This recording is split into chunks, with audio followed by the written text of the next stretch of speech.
When a tragedy hits Hollywood, the world often expects loud chaos, flashing cameras, dramatic statements, and a rush of public emotion. But sometimes the shock doesn't come in noise. It comes in silence.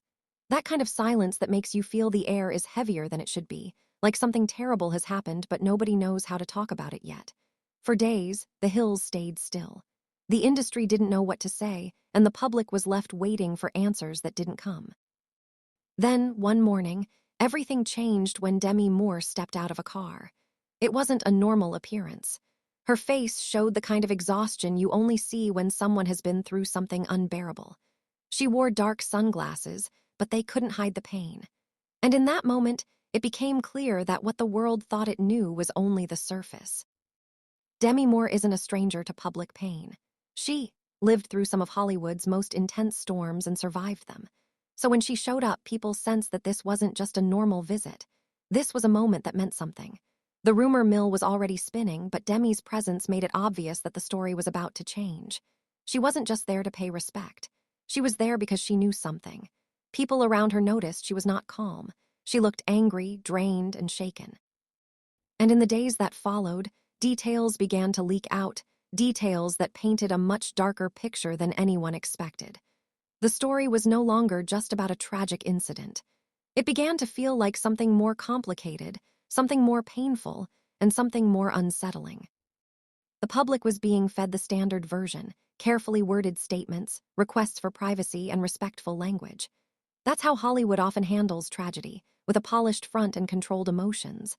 But according to people close to Demi, she was no longer willing to stay quiet. She was done following the script. She was furious.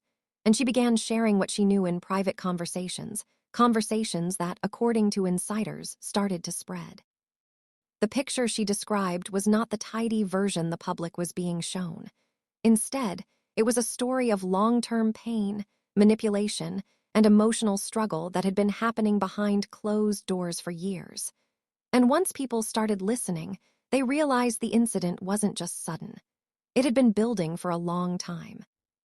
Demi's connection to Rob Reiner dates back decades. She knew him not only as a legendary director, but as a steady presence in Hollywood, someone who had been a mentor, a friend, and a guide to many. She witnessed his strength, his calm authority, and the way he treated people. She also saw how seriously he took being a father. That's why her account hits so hard. Because when she talks about him, she doesn't talk about a public figure. She talks about a man who loved his children and tried his best to protect them. But what she shared suggests that something in that household had gone far beyond normal family problems. According to her, the situation was not just about addiction or personal struggles. It was about a much deeper breakdown in trust and boundaries. Demi said she couldn't accept the idea that Nick was simply lost or struggling. She believed those descriptions didn't capture the truth. She reportedly described the situation as a betrayal, something that felt almost biblical in scale. She didn't say it lightly. She said it with the kind of certainty that comes from having seen the signs for a long time. She claimed that the trouble didn't appear overnight. It was a slow collapse, and it wasn't just emotional. She suggested that the manipulation had become something more controlling and dangerous. People around her began to look back and see patterns that were previously overlooked or ignored. It became clear that this wasn't just a personal tragedy. It was a long-term family crisis. According to those who knew the family, Demi had been at the Reiner home just weeks before everything fell apart.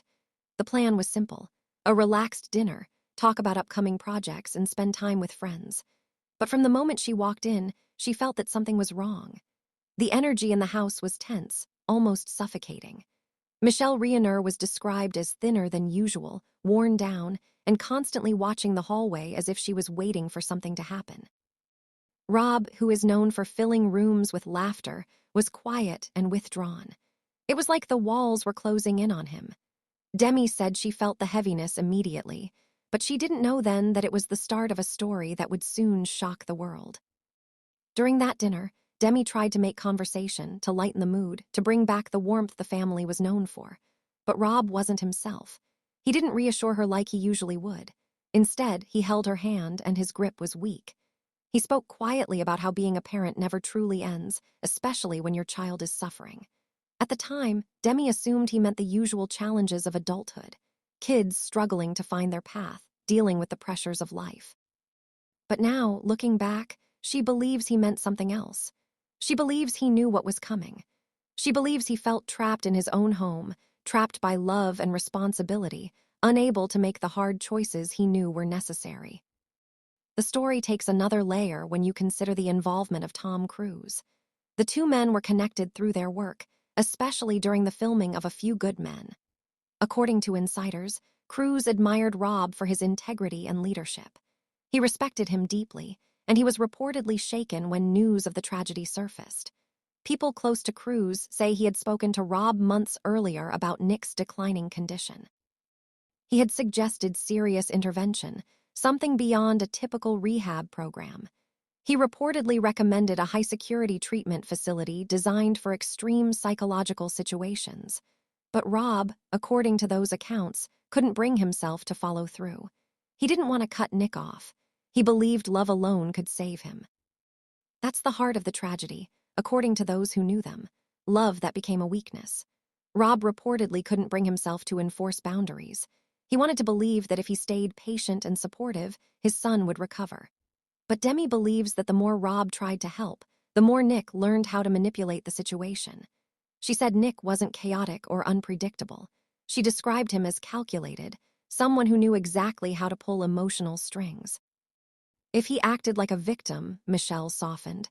If he blamed the family legacy, Rob opened the door again. Tears meant forgiveness. Anger meant another chance. And money always followed.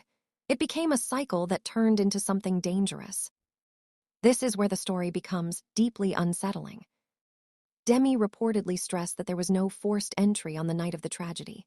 No broken locks. No dramatic confrontation. Nick had a key and he always had access. Rob never took it back. Even after past incidents, even after fights, even after neighbors complained about loud arguments, Rob refused to change the locks. He reportedly said something that now sounds haunting. "If I lock him out, I lock out his last chance to come home." At the time, it sounded like a father's hope. But now it sounds like a decision that had consequences no one could predict. That access gave Nick the ability to enter the home whenever he wanted, without warning. According to the reports, the timeline suggests something darker than a sudden emotional outburst. There are rumors that Rob and Nick spoke just hours before the tragedy. Some sources believe Rob had finally drawn a hard line, possibly cutting financial support or enforcing boundaries that Nick could no longer ignore. If true, this changes the story. It shifts the event from being a spontaneous act of rage to a reaction to enforced boundaries. It suggests Nick may have felt cornered and responded in the worst possible way. The idea that this was a calculated response to consequences is chilling, and it's the kind of detail that makes people rethink everything they thought they knew. As the story spread through Hollywood circles, agencies began quietly discussing what happened. People at major agencies were reportedly concerned not only about the incident itself, but about the pattern of behavior leading up to it. They were talking about entitlement, resentment, and a sense of being owed. According to these reports, Nick didn't see his father's success as something earned. He saw it as something that should have been his. That kind of belief can create a dangerous mindset. When someone believes they deserve something without working for it, resentment grows. And when resentment grows, it can turn into something more destructive. Demi also shared that she believes Nick hated the shadow his father cast, not just because of fame or money, but because of identity. She suggested that Nick wanted to be seen as exceptional without putting in the work. People who met him over the years described him as someone who wanted instant recognition. He didn't want to start small and build his own path. He wanted to be famous immediately. And when his creative efforts didn't work out, he didn't look inward. He blamed his father, the family name, and the legacy that gave him access. This resentment, according to Demi, didn't appear suddenly. It was there for years, slowly growing stronger. Demi recalled a moment from a Thanksgiving dinner a couple of years ago. Nick reportedly stood up, raised a glass, and made a toast that sounded like a joke at the time. He said, "Here," to the man who casts the biggest shadow. People laughed nervously, unsure how to respond. But now Demi says she sees it differently. She believes it wasn't a joke. She believes it was a declaration. It was a glimpse into his inner thoughts, his belief that nothing could exist while his father's success remained in the background. And in that moment, Demi says she realized something chilling. Nick may have believed that the only way to live freely was to remove the shadow. When first responders arrived at the home, they reportedly described a scene that wasn't chaotic or violent in the way people expect. Instead, it was heartbreakingly ordinary. The victims were found in familiar rooms, places of comfort. That detail, according to people who have studied the case, suggests that they didn't have time to understand what was happening. It suggests an ambush, a moment of sudden betrayal. Demi said this detail shattered her, because it meant that Rob and Michelle were caught in a moment where they couldn't even recognize what was happening. They were facing someone they loved, someone they raised, but who had become unrecognizable. That kind of betrayal is difficult to process. How do you grieve someone when their ending is tied to unconditional love that failed to protect them? That question has haunted everyone connected to the story. Demi said she can't stop picturing Michelle's face, her warm smile frozen in the moment of betrayal. It's the kind of image that stays with you. It makes you question everything you thought you knew about family and loyalty. And it also raises another question. How do you protect someone when love alone isn't enough? This is where Aaron Sorkin enters the story. He is known for writing about the human condition in ways that feel raw and real. He wasn't just a professional acquaintance to Rob. He was a creative partner, someone who shared a deep bond with him. After everything surfaced, Sorkin was reportedly seen visiting Rob's remaining sons, not for public statements or camera moments, but to support them privately. People say he was there to help shield them from media pressure and public questions. That kind of support matters, because when a family is broken in public, the private pain can be overwhelming. In the wake of this tragedy, many people are trying to understand what happened and why. But the more they dig, the more it seems that the story wasn't just about one night. It was about years of emotional struggle, manipulation, and unspoken fear. It's about a father who loved too much and a son who used that love as a weapon. It's about a family that tried to keep everything private and a tragedy that forced the truth into the open.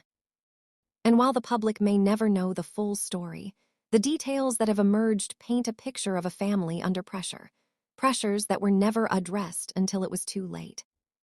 The tragedy also raises broader questions about how society deals with family crises. Many people talk about addiction and mental health as if they're simple problems that can be solved with the right treatment. But the truth is often more complicated. Sometimes the problem isn't just addiction. Sometimes it's entitlement. Sometimes it's manipulation.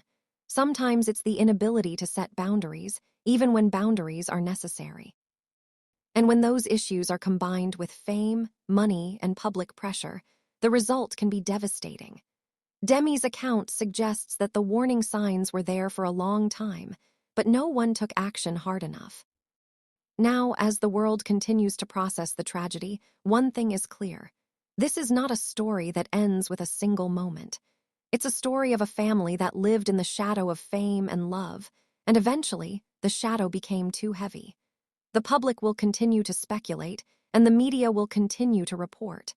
But behind the headlines, the real pain remains private. Demi's voice has brought new details to light, and her message is clear. Sometimes the most dangerous struggles happen behind closed doors, where love and loyalty can become a trap. And sometimes, the hardest thing to do is to protect the people you love from themselves.